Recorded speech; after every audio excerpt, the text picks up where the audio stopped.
Okay, we should be back live. I tell you, I lost all the server and everything. All of a sudden, Wow. the whole line went dead. Wow, that's the problem with digital. It's great until it doesn't work. Yeah, this is the first time in almost 2 years it happened. So people were messaging me right and left. They're saying, "Hey, we're not hearing you." So let's continue on, and we're back broadcasting. So, all right. So they can. I'm sorry to do this. It's really hard to start, but the Bigfoot and stuff mimic sounds and all this stuff.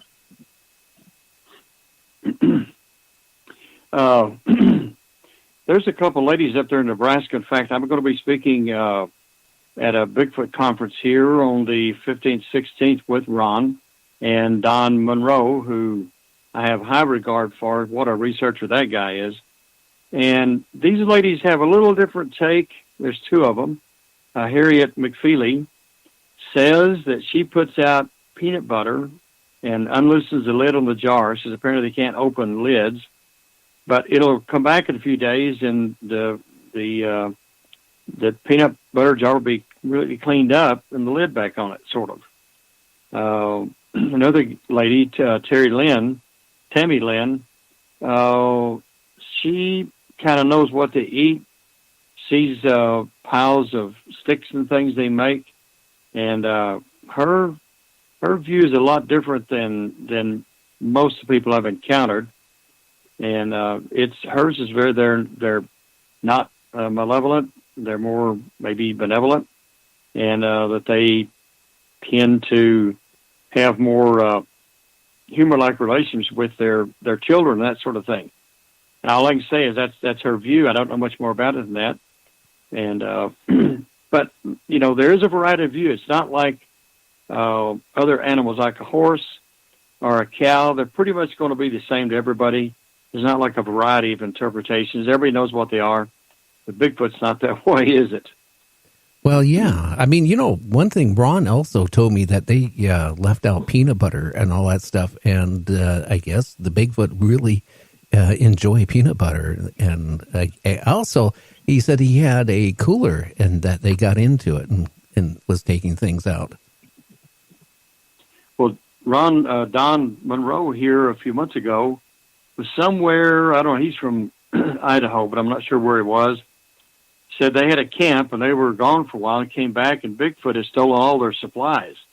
And about a half a mile away, they dumped out all the cans because you can't open cans. And the rest of it, I don't know what else there was, but, that shows sense. There's some sentient there that makes me, again, Don, I think he takes more of a viewpoint that they're the human, and I told him my view on that. And we've been dialoguing on it now a couple of years. I want to talk to him more at this conference. He'll be there. Because I think it's important to, let's just everybody lay what they know on the table and see if they're human, then you have to treat them like humans, even if they're covered in hair. If they're not, well, then, should we shoot them?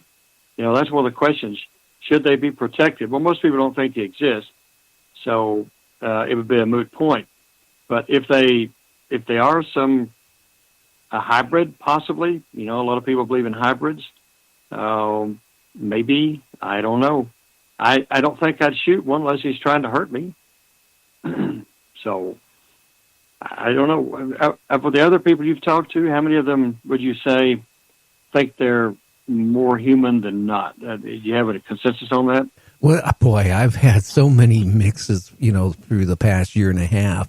Anything from, maybe they're connected with aliens, the shapeshifters, maybe a mixture of human DNA with something else. I don't know. What I saw definitely wasn't human looking, and it wasn't quite ape looking because, I didn't have. I'll be honest with you. People have asked me, what did the face look like? I'll be honest with you. I didn't look that long. I took off on a run. I can honestly tell you that the face was quite a bit bigger than our skulls are. I can tell you that. It wasn't totally covered with hair. I would say probably about 75% was covered with hair, and did not look human, but did not look ape.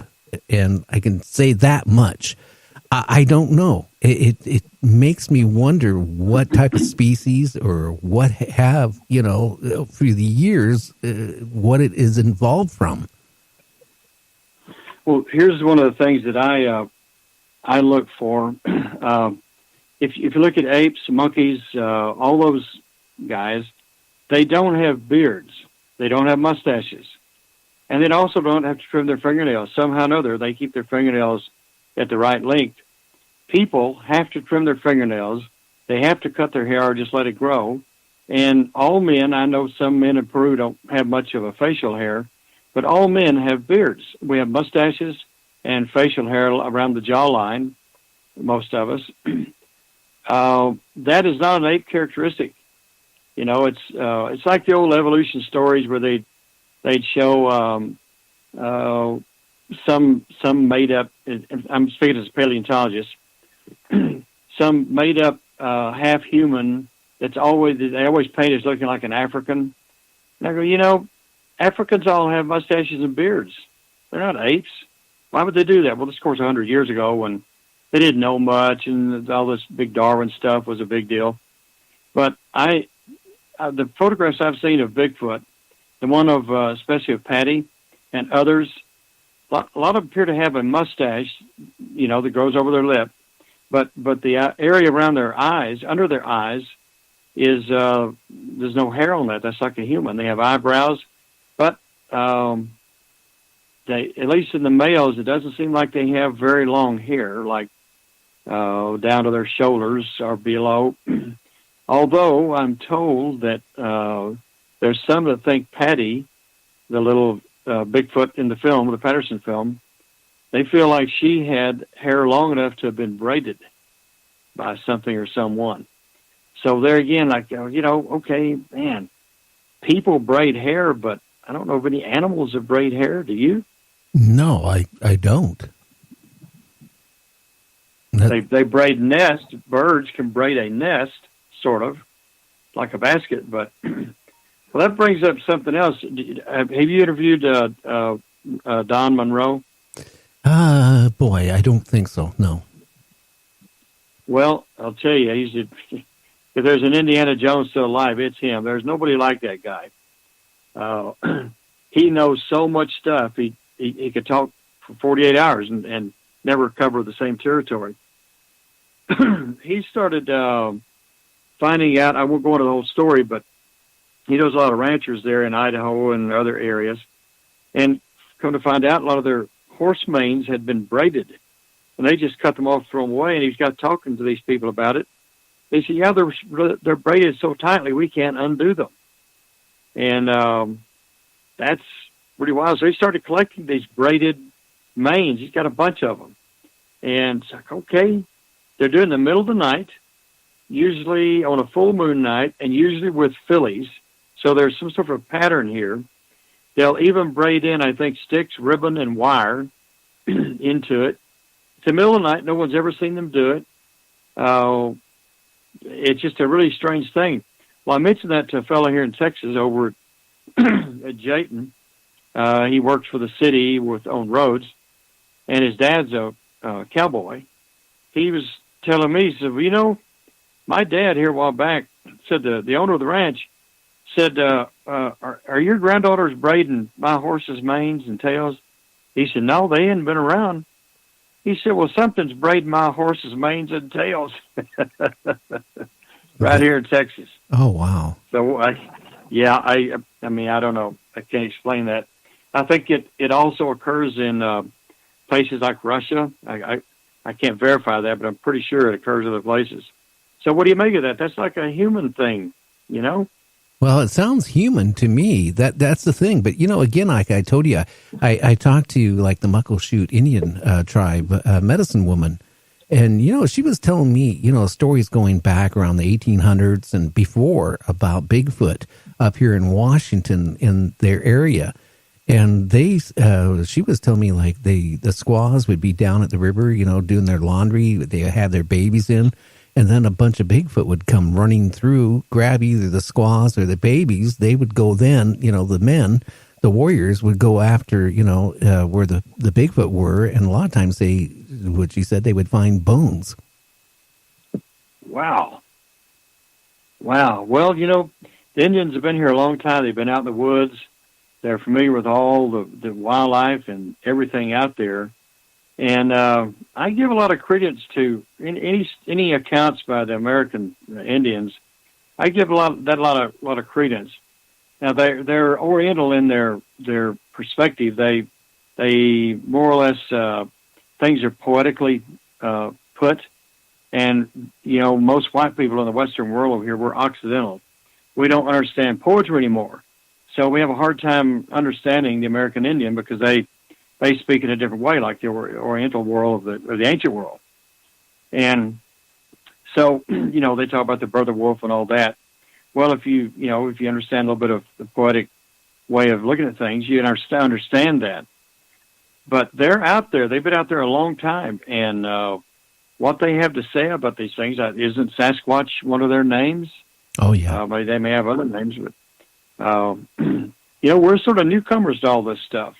And I'd pretty much go with what they say as being true.